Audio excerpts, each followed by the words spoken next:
Welcome to BISP solution. Myself Kanchan Yadav. आज हमारा topic है convolutional neural network CNN model है जो कि डीप लर्निंग न्यूरल नेटवर्क का पार्ट है।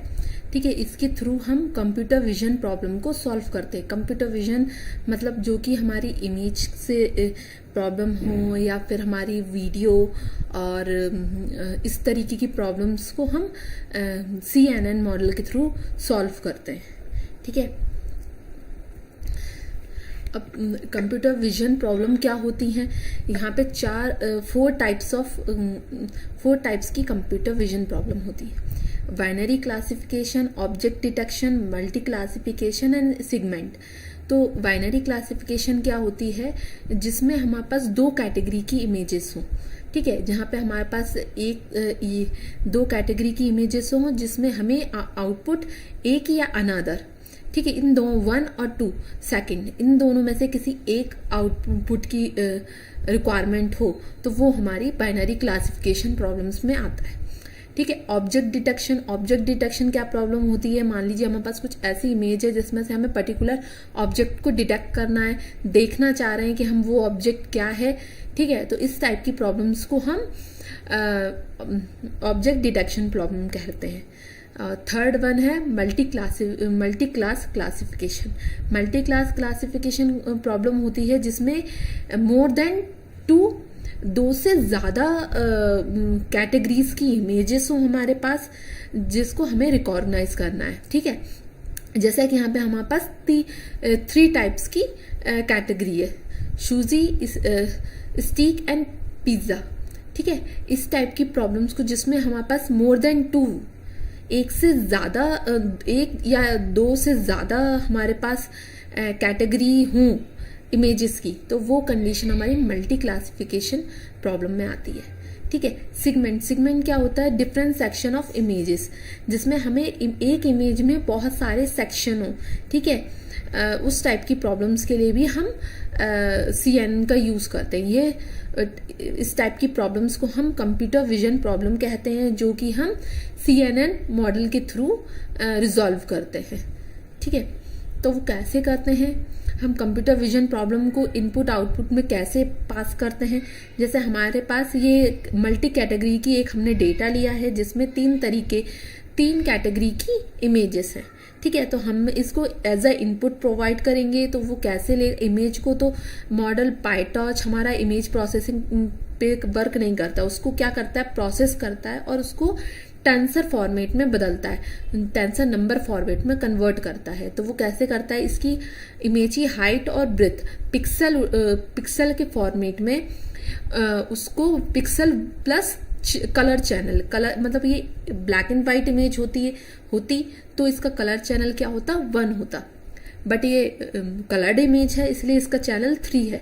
तो weight, height and colour channel को पिक्सल में टेंसर में कन्वर्ट करेगा। ठीक है, ये हमारा टेंसर फॉर्मेट है, इसको इनकोड करेगा टेंसर फॉर्मेट में, नॉर्मलाइज करेगा।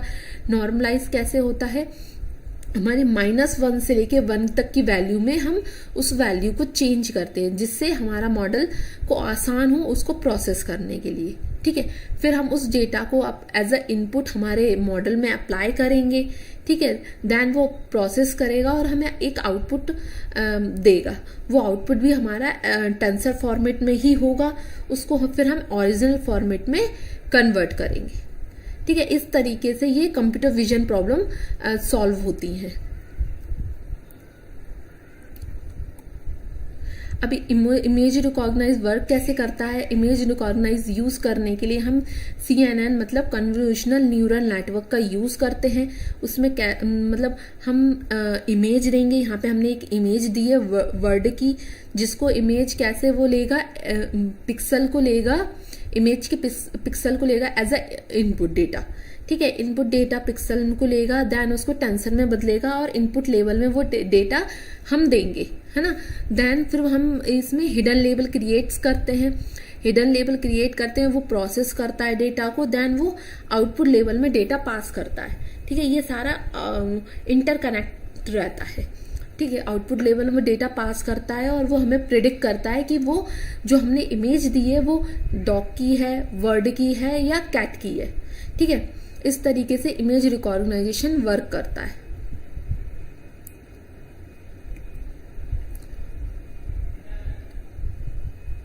अब CNN कैसे आइडेंटिफाई करेगा वर्ड को, तो क्या हमने पिक्सल वैल्यू में दिए, वो हमने इनपुट दिया, तो वो क्या कर रहा है, उसको पिक्सल वैल्यू को एक एरे के फॉर्मेट में ले रहा है, ठीक है, जो कि हमारा टेंसर है। देन उसको मैनिपुलेट कर रहे हैं हम, कैलकुलेशन कर रहे हैं, मैनिपुलेट कर रहे हैं किस किस फील्ड में, कन्वोल्यूशनल लेवल पे। जो फर्स्ट लेवल होती है वो हमारी कन्वोल्यूशनल लेवल होती है, सेकेंड लेवल होती है वो रिल्यू लेवल होती है, और थर्ड लेवल जो होती है वो पुलिंग लेवल होती है।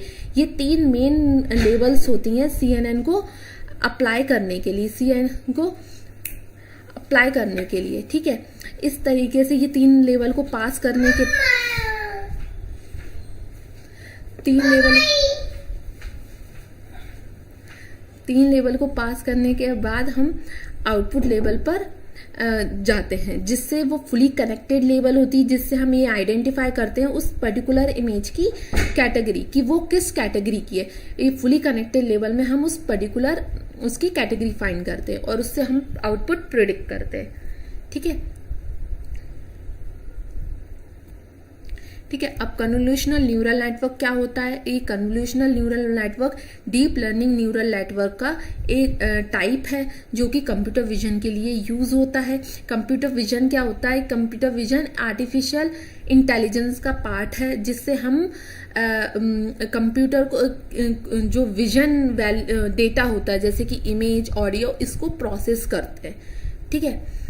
तो ये हम CNN इसमें एल्गोरिथम में कैसे वर्क करती है, इसमें हम इमेज दी, इनपुट दिया, देन फिर वो फर्स्ट हमारा कन्वोल्यूशनल न्यूरल नेटवर्क में जाएगा, देन सेकंड हमारा रिल्यू एंड थर्ड हमारा पुलिंग। ये जो लेबल होती है ये 3 का, इसको हम बोलते हैं फीचर एक्सट्रैक्टिंग इन मल्टी हिडन लेबल। जो ये होती हैं मल्टी लेवल हिडन, जिसमें 3 लेबल्स होती हैं, इसको हम बोलते हैं फीचर एक्सट्रैक्शन। ये हमारे इमेज की फीचर को एक्सट्रैक्ट करता है, ठीक है। फिर देन हमारा वो फुली कनेक्टेड लेवल पे जाता है, जो कि हमारा होता है क्लासिफिकेशन लेवल। इसके थ्रू हम उस इमेज की कैटेगरी को क्लासिफाई करते हैं, ठीक है, कि वो किस कैटेगरी की इमेज है, ठीक है। और फीचर एक्सट्रैक्शन से हम उस इमेज के डेटा को एक्सट्रैक्ट करते हैं पिक्सल के फॉर्मेट में। हम पिक्सल के फॉर्मेट में वो डेटा उठाकर उसको एक्सट्रैक्ट करते हैं। देन हमारा कन्वोल्यूशनल लेवल में कितने 4 लेवल्स होते हैं। फर्स्ट हमारा convolutional, ReLU, pooling and fully connected, ठीक है। अभी किस तरीके से वर्क करते हैं वो हम देखेंगे। फर्स्ट हमारा है कन्वोल्यूशनल लेवल। ये क्या है? ये फीचर एक्सट्रैक्ट करता है इनपुट का। ये हमारा मेन लेबल होती है जो जिसमें सबसे ज़्यादा हमारा डेटा एक्सट्रैक्ट होता है और जिससे सबसे ज़्यादा पोर्शन हमारा वर्क करता है ना। ये हमारी मेन लेवल होती है। इसमें क्या करते हैं, हमारा जो इनपुट है वो हमारे पिक्सल के फॉर्मेट में होता है, जिसमें हम कर्नल के थ्रू, कर्नल क्या है? एक फिल्टर है जो कि डेटा को फिल्टर करता है। कैसे?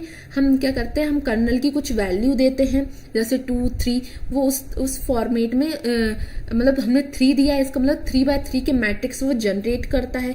उसके साथ हमारे इनपुट डेटा को फिल्टर करता है डॉट प्रोडक्ट मैथमेटिकल फॉर्मूला के थ्रू, क्योंकि ये जो कन्वोल्यूशनल लेवल है ये मैथमेटिकल कैलकुलेशन को अप्लाई करता है।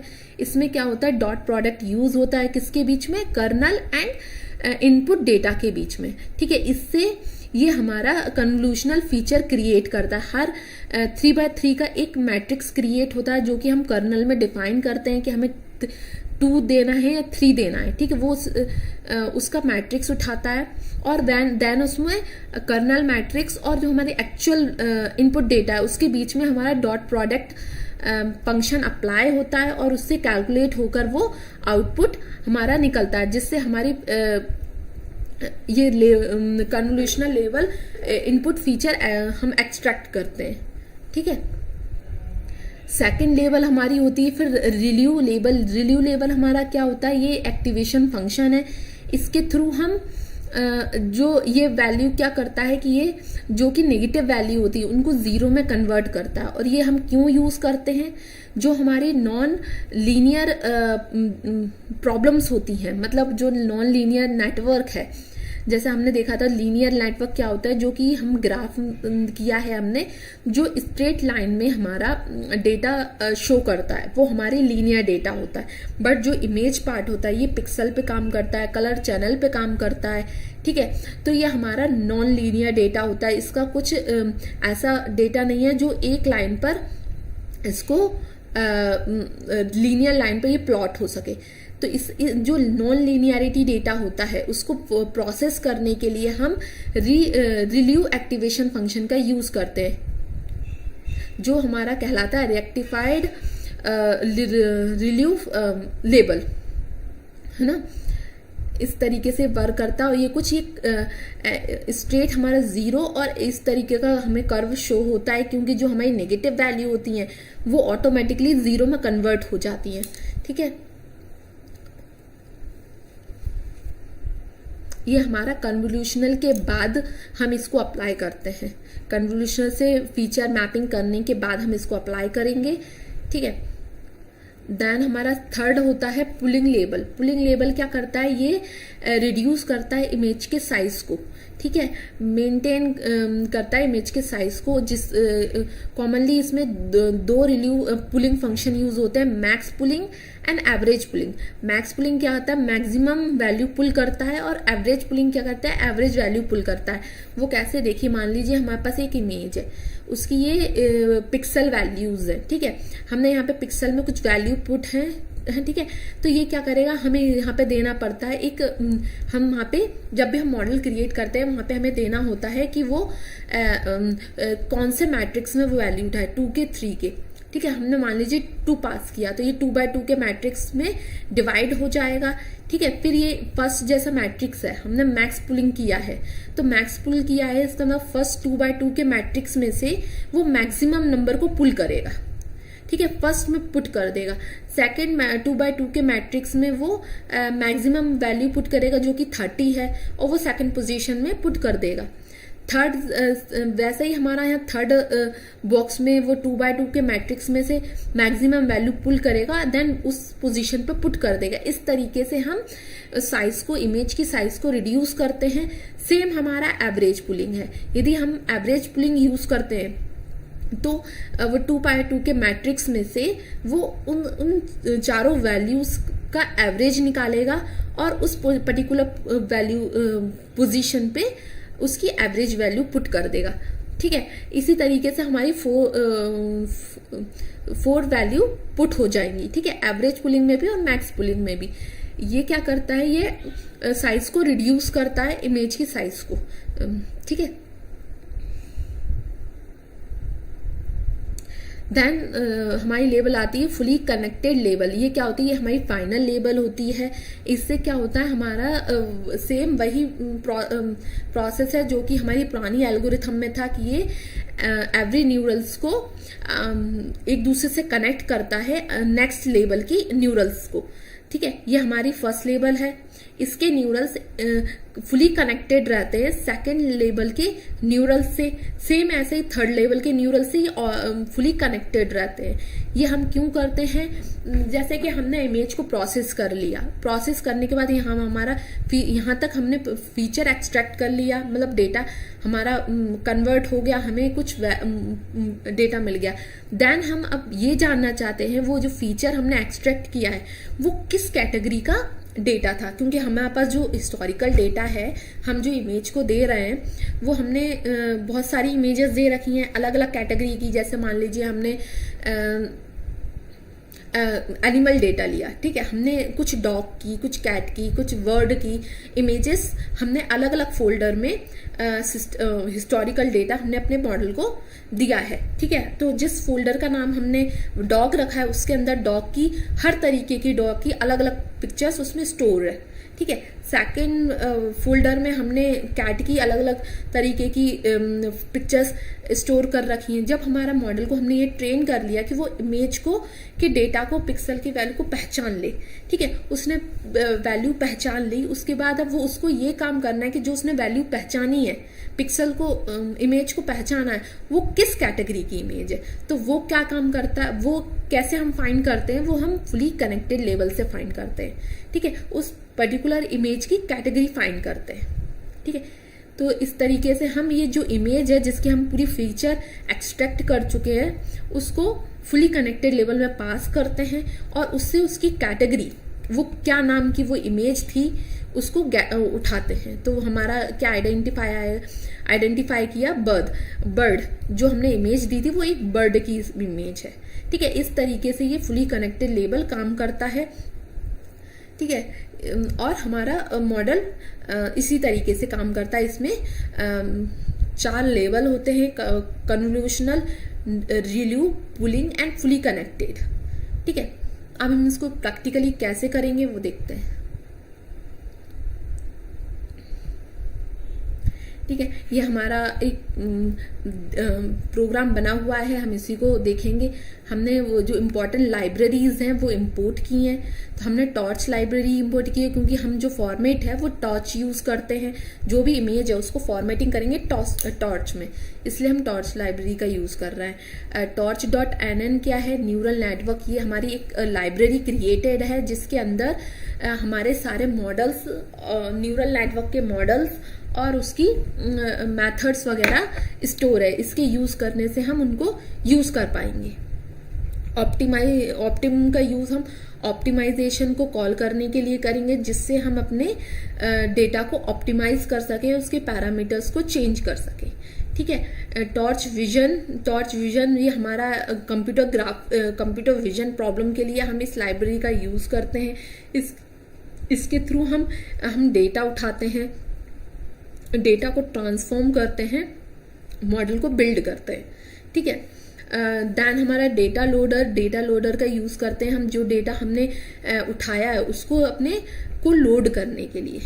ठीक है, मैटप्लॉटली का यूज़ करते हैं हम प्लॉटिंग करने के लिए, मतलब हमें सिर्फ विजुलाइज करने के लिए। ठीक है, नमपाई का मतलब है, इसका यूज़ करते हैं हम मैथमेटिकल टास्क को परफॉर्म करने के लिए। PIL का यूज़ करते हैं इमेज को प्लॉट करने के लिए, ये भी इमेज का यूज़ करने के लिए। ठीक है, तो ये हमारी लाइब्रेरी है। सेकंड स्टेप में हम क्या करेंगे, अपने डेटा को पुट करेंगे। हमने क्या है, हमारा एक ट्रेन और एक टेस्ट, 2 वेरिएबल बनाए हैं। फर्स्ट में हमने ट्रेन फोल्डर का पाथ दिया है, सेकंड में हमने टेस्ट फोल्डर का पाथ दिया है। इसमें हमारी हिस्टोरिकल डेटा सेव है, जैसे हमारा यहाँ पे फोल्डर बना हुआ है, ये देखिए ट्रेन का फोल्डर बना हुआ है। इसके अंदर हमारी ये कुछ कैटेगरीज सेव्ड है। इस पर्टिकुलर कैटेगरी, एक पर्टिकुलर कैटेगरी के अंदर मल्टीपल इमेजेस हैं उस पर्टिकुलर कैटेगरी की।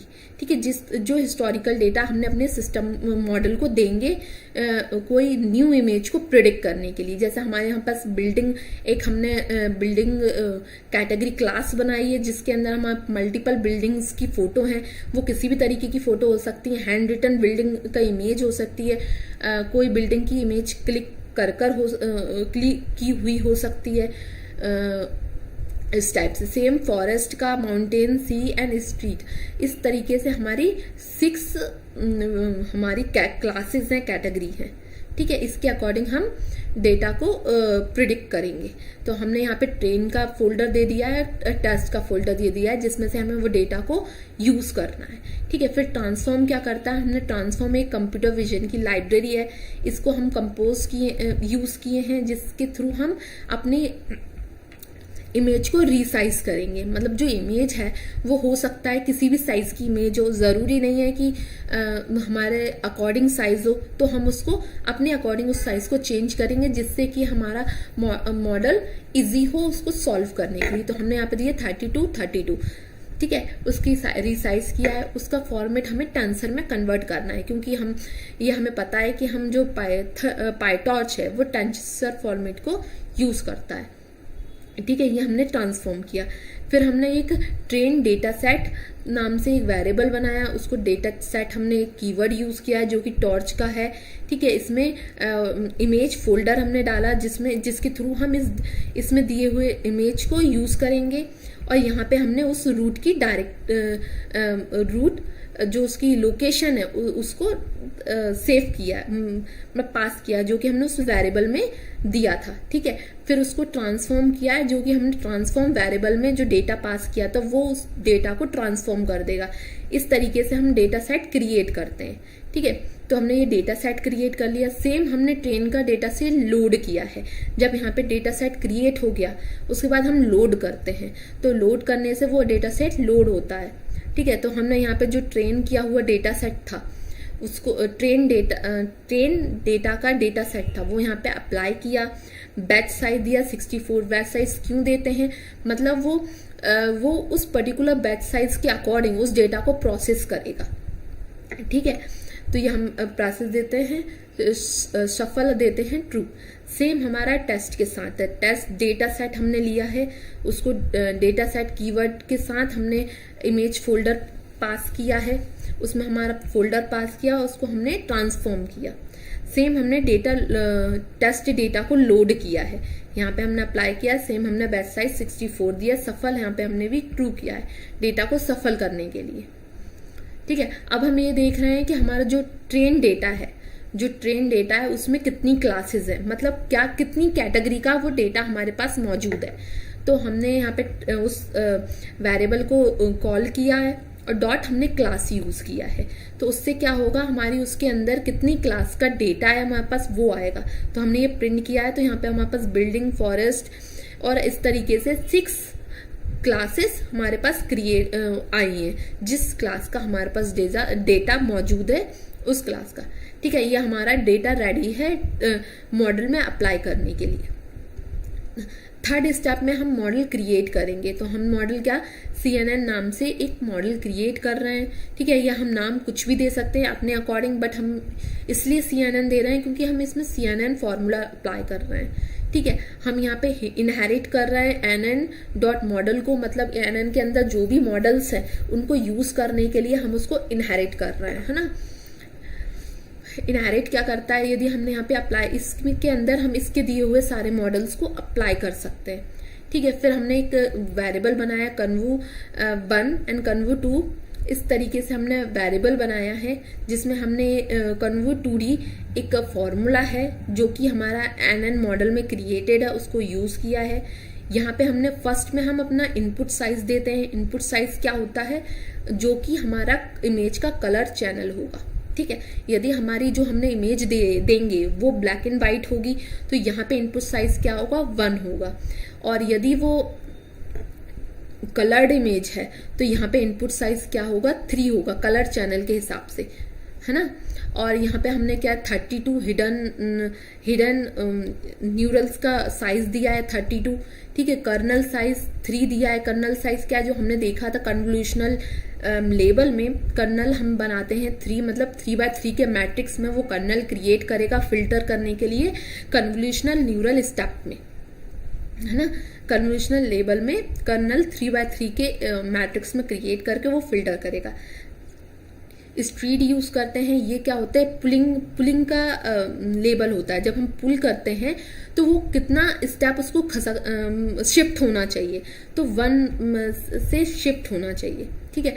पैडिंग हम देते हैं जो हमारा कन्वोल्यूशनल है उसको शिफ्ट करने के लिए 1 by 1 वो शिफ्ट हो, 1 मतलब 1 पिक्सल से वो शिफ्ट हो। ये हम अपने अकॉर्डिंग इसको कम ज्यादा कर सकते हैं। सेम इसको भी और सेम इसको, ठीक है। सेम हमारा फर्स्ट कन्वोल्यूशनल क्रिएट हो गया। हम सेकंड कन्वोल्यूशनल क्रिएट करते हैं तो जो हमने फर्स्ट में हिडन वैल्यू दी होगी वो सेकंड में हमारा इनपुट वैल्यू हो जाएगा, क्योंकि हमारा ये फीड फॉरवर्ड न्यू नेटवर्क चलता है। मतलब जो हम एक लेवल पास कर दिए तो सेकंड लेवल पे हम जाएंगे तो जो हमारी पुरानी लेवल का जो डेटा निकला था वो सेकंड लेवल के लिए एज अ इनपुट में कन्वर्ट हो जाता। सेम वही है।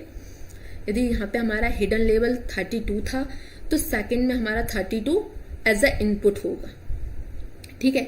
फिर हमारा हिडन क्या हुआ 64, ठीक है। यहाँ पे हमने 64 का हिडन लेबल बनाया, ठीक है। कर्नल 3 दिया है, स्पीड 1 दिया है, पैडिंग 1 दिया है, ठीक है। इस तरीके से ये हमारा जो हमने CNN का अभी प्रोसेस समझी थी उसके अकॉर्डिंग ये काम करेगा, ठीक है। मैक्स पुल किया है हमने कर्नल 2 से, ठीक है, स्पीड 2 से और पैडिंग 0 से। तो मैक्स पुल करते हैं, उस कंडीशन में हम इसको फिल्टर क्या लगाएंगे, कर्नल का टू मैट्रिक्स लगाएंगे, उसको किस तरीके से पास करेंगे, उसको दो स्टेप में उसको पास करेंगे, ठीक है।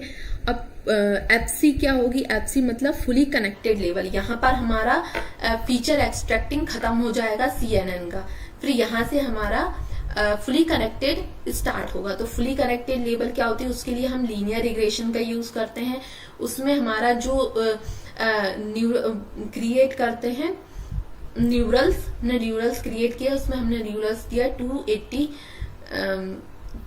228 हिडन न्यूरल्स, ठीक है। सेकंड हमने feature extracting feature fully connected level create किया जिसमें हम 128 हिडन दे रहे हैं और उसका आउटपुट क्या दे रहे हैं, लेंथ ऑफ क्लास नेम। मतलब हमारा आउटपुट क्या होगा, जो कि ये कैटेगरी की जितनी भी कैटेगरी है उनमें से एक कोई हमारा आउटपुट होगा। तो इसलिए हमें यहाँ पे लेंथ ऑफ क्लास नेम दिया है, क्योंकि हमने इसको क्लास नेम से डिफाइन किया है। तो यहाँ पे कितना आ जाएगा, 6 आ जाएगा, क्योंकि ये हमारे पास 6 फीचर कैटेगरी है इस डेटा की, ठीक है। फिर हम उसमें रिलीव फंक्शन लगाते हैं। रिलीव क्यों लगाते हैं उसको, ये हमारा एक्टिवेशन फंक्शन है, ये हम देख चुके हैं, ठीक है। ये हमने अपना मॉडल में अपने मॉडल क्रिएट कर दिया है। अब हम इसमें डेटा पास करते हैं फॉरवर्ड फंक्शन के थ्रू, ठीक है। इसमें हम अपना डेटा पास करेंगे, ठीक है, एक्स वैल्यू पास करेंगे फॉरवर्ड के थ्रू। ये हमारा मॉडल क्रिएट है, ठीक है, प्रिडिक्शन के लिए। हमने फिर इसको यूज किया है एक मॉडल कीवर्ड में, मॉडल वेरिएबल में, जिसको हम यहाँ पे हमने कॉल किया ये मॉडल को, ठीक है, और इसको कॉल किया है, ठीक है। फिर हम इसका लॉस निकालने के लिए, लॉस क्यों निकालते हैं, हमारी जो मान लीजिए जो हमारा प्रेडिक्टेड वैल्यू आई है, ठीक है, वो और जो हमारी एक्चुअल वैल्यू थी उसमें जो कुछ डिफरेंस आया है, उस डिफरेंस को कम करने के लिए हम लॉस फंक्शन का यूज करते हैं। तो इसमें का क्या यूज होगा, क्रॉस एंट्रोपी लॉस, क्योंकि ये मल्टी क्लासिफिकेशन प्रॉब्लम है। मल्टी क्लासिफिकेशन कैसे, क्योंकि इसमें 2 से ज्यादा कैटेगरी मौजूद है एज अ आउटपुट, ठीक है। इस तरीके से ये मल्टी क्लासिफिकेशन प्रॉब्लम हुई है, ठीक है। तो इसमें cross entropy loss function use होगा एक्चुअल वैल्यू और प्रेडिक्टेड आउटपुट के बीच का फर्क को कैलकुलेट करने के लिए, ठीक है। ऑप्टिमाइजेशन का अप्लाई करते हैं हम, यहाँ पे एटॉम ऑप्टिमाइजेशन अप्लाई कर रहे हैं, ये कॉमनली यूज ऑप्टिमाइजेशन है। इसके थ्रू हम अपने लॉस को कम करते हैं, ठीक है।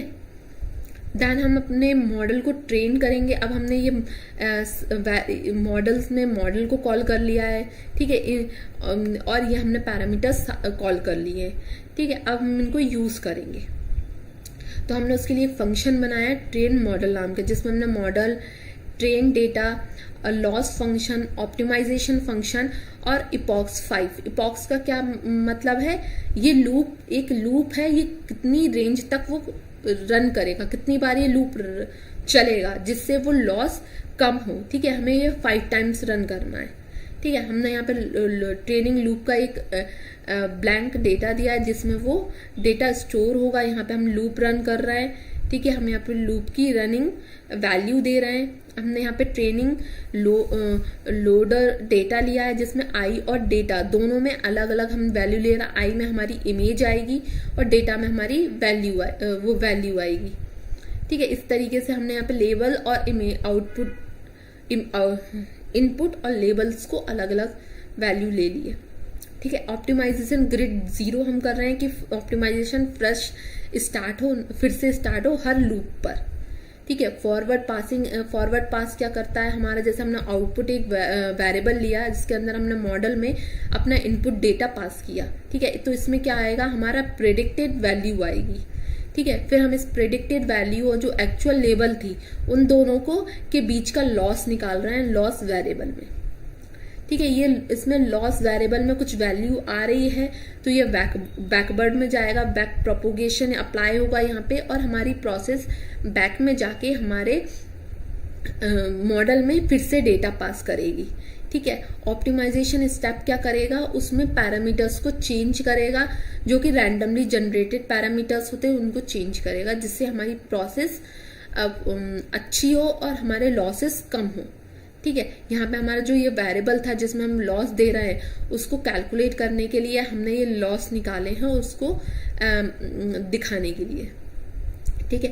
तो हमने यहाँ पे 5 तक का इपॉक्स रन किया था, लूप रन किया था, जिसमें हमारा फर्स्ट इपॉक्स रन करने पे लॉस कितना आता है 0.7 और लास्ट 5th रन करने पे आया 0.5, तो लगभग 0.2 हमारा लॉस कम हुआ है।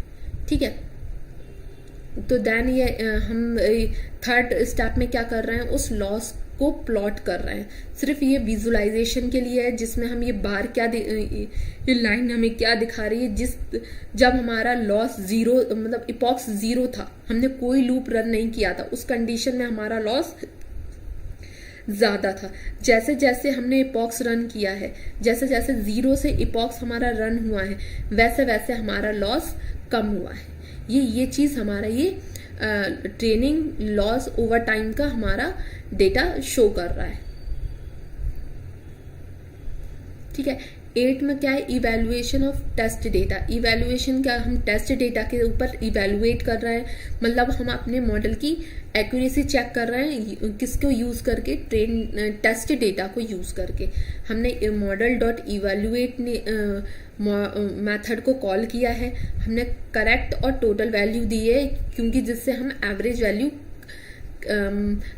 परसेंटेज निकाल सके। टॉर्च डॉट नो ग्रेड हमने यूज किया है, क्योंकि यहाँ पे हमें लूप रन करने की जरूरत नहीं है, बैकवर्ड में जाके डेटा को चेंज करने की जरूरत नहीं है, इसलिए हम यहाँ पे नो ग्रेड अप्लाई कर रहे हैं। फॉर लूप अप्लाई किया डेटा इन टेस्ट लोडर, तो हमने टेस्ट लोडर में से डेटा में कन्वर्ट किया, तो डेटा 0 में हमारी इमेज होगी और डेटा 1 में हमारी लेबल्स होंगी। ठीक है। फिर आउटपुट हमने एक वेरिएबल बनाया, उसमें मॉडल में से इमेज, जो इस वेरिएबल में इमेज आ रही है उनको पास किया, और उसकी प्रेडिक्टेड वैल्यू किस में आएगी, आउटपुट में आएगी। ठीक है। फिर हमने यहाँ पे प्रेडिक्टेड वैल्यू निकाली, टोटल निकाला, उसका करेक्ट वैल्यू निकाली, और उसकी एक्यूरेसी को के परसेंटेज को कैलकुलेट किया, जो कि हमारा आ रहा है 80%, 80.68%। तो क्या है, ये मॉडल हमारा इस इमेज को प्रेडिक्ट करने के लिए 80% एक्यूरेट है, मतलब जो हमारा प्रेडिक्शन करेंगे वो हम 80% ही मॉडल हमारा सही प्रेडिक्ट करेगा। ठीक है, हमारे आउटपुट को। तो ये हमारा एक्यूरेसी इवैल्यूएशन हम कर चुके हैं। देन हम क्या करेंगे, प्रिडिक्ट करेंगे न्यू इमेज को। तो हमने एक फंक्शन बनाया प्रिडिक्ट इमेज नाम का, जिसमें हमने इमेज का पाथ हम देंगे, क्योंकि हमारी ये नई इमेज दे रहे हैं। ठीक है। फिर इमेज एक हमने वेरिएबल लिया, उसमें PIL हमारी जो लाइब्रेरी हमने ऊपर इंपोर्ट की है उसका से हम इमेज उठा रहे हैं, जिससे वो हम इमेज पाथ को दे सकें, ओपन कर सकें। ठीक है। ओपन करने का मतलब है ये हम इसको रीड करेगा। ठीक है। फिर उसको हमने ट्रांसफॉर्म ऊपर दिया था, हमने एक ट्रांसफॉर्म बनाया था जिसके थ्रू हम इमेज का रीसाइज कर रहे थे, उसको ट्रांसफर में कन्वर्ट कर रहे थे। उसका कॉल किया है हमने वेरिएबल, उसमें हमारी जो ये इमेज है उसको पास किया है, जिसके थ्रू हम इसको ट्रांसफॉर्म कर सकें, इसके साइज को रीसाइज कर सकें, फॉर्मेट को टेंसर में बदल सकें। ठीक है। मॉडल डॉट इवेल्युएट, हम यहाँ पे इवेल्युएशन कर रहे हैं, तो जिसके लिए हम क्या करेंगे, जिसके लिए हमें ग्रेडियंट को कैलकुलेट करने की ज़रूरत नहीं है, इसलिए हम यहाँ पे नो ग्रेडियंट फंक्शन यूज़ कर रहे हैं। ठीक है। आउटपुट वेरिएबल लिया है हमने, आउटपुट वेरिएबल को हमने यूज़ किया मॉडल में। हमारा जो मॉडल हमने, जिसके अंदर CNN मॉडल हमने लिया है वेरिएबल के अंदर, उस वेरिएबल को यूज करके उसके अंदर हमने अपने इमेज को पास किया, मतलब हमने जो इमेज दी है वो उस मॉडल में पास होगी। ठीक है। उससे हम अपनी क्लास को प्रेडिक्ट कर रहे हैं, जो इमेज हमने दी है उसकी क्या क्लास है। ठीक है। तो ये हमारा फंक्शन यहाँ पे हमें वो रिटर्न कर दे क्लास का नाम। ये हमारा न्यू इमेज प्रेडिक्ट करने का डेटा क्रिएट है, फंक्शन क्रिएट है। फिर हमने क्या किया, एक वेरिएबल में उस न्यू इमेज का पाथ दिया जहाँ पे भी वो इमेज रखी हुई है। यहाँ पे हम देखिए ये हमारी एक इमेज बनी हुई है, इसी को हम यूज कर रहे हैं। तो हमने ये पाथ दिया है नई इमेज का, उसको प्रिडिक्ट क्लास में उसकी इस फंक्शन को यूज कर रहे हैं जो कि हमने यहाँ बनाया। इस फंक्शन में हम अपनी उस इमेज का पाथ दे रहे हैं जिससे हम उसकी क्लास को प्रिडिक्ट कर सकें। जो हमने यहाँ पे इमेज दी है वो किस क्लास की है, ये उसने प्रिडिक्ट किया है, ये बिल्डिंग क्लास की इमेज है। ठीक है, अब हम उसको विजुलाइज करके देख लेते हैं कि ये जो प्रिडिक्ट कर रहा है वो सही प्रिडिक्ट कर भी रहा है कि नहीं। तो उसके लिए हमने विजुलाइजेशन प्रिडिक्शन नाम का एक फंक्शन क्रिएट किया। उसके अंदर हमने वैल्यू पाथ मतलब फाइल का पाथ और प्रिडिक्ट क्लास पास की है। सेम हमने यहाँ पे इमेज लिया है जिससे हम उस इमेज का पाथ दे रहे हैं जिससे इमेज को रीड कर सके। शो प्लॉटिंग के लिए हमने मैटप्लॉटली का यूज़ किया है, PLT हमने यूज़ किया। उसमें IM शो से हम उस इमेज को शो कर रहे हैं जो कि हमने इस पाथ के थ्रू दी है।